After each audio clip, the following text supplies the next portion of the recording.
Hi friends, நம்மளோட சேனலை நீங்கள் இதுவரை சப்ஸ்கிரைப் பண்ணலையா? இப்போவே சப்ஸ்கிரைப் பண்ணி சப்போர்ட் பண்ணுங்கள். நீங்கள் பண்ணுற ஒவ்வொரு சப்ஸ்கிரிப்ஷனும் எனக்கு அடுத்தடுத்த புதிய வீடியோஸ் போடுறதுக்கு மோட்டிவேட்டிங்காக இருக்கும்.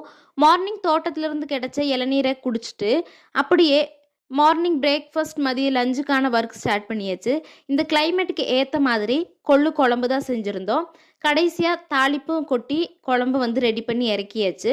11 மணிக்காட்டம் வெங்காயம் வாங்கிட்டு வந்திருந்தது எல்லாம் க்ளீன் பண்ணி பெரிய வெங்காயம் சின்ன வெங்காயம் எல்லாம் தனித்தனியாக எடுத்து வச்சுட்டு நைட்டு டின்னருக்கு தாத்தா இறந்து இது 2வது வருஷம்னால பக்கத்தில் உள்ள குழந்தைங்களெல்லாம் கூப்பிட்டு சிக்கன் தான் எடுத்து செஞ்சுருந்தோம்.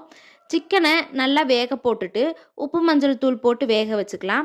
அதுக்கப்புறமா அதில் மசாலாஸ் எல்லாம் சேர்த்தி வெங்காயமெல்லாம் வணக்கி வச்சுருந்ததையும் அடித்து ஊற்றிட்டு கடைசியாக குழம்பு கொதிக்கிற டைமில் தேங்காயை அரைச்சி ஊற்றிட்டு உருளைக்கிழங்கும் சேர்த்தி தாளிப்பு ஊற்றி இறக்கிட்டோம்னா நம்மளோட டேஸ்டியான சிக்கன் குழம்பு ரெடி ஆயாச்சு. நாளை இன்னொரு விலாகில் சந்திப்போம்.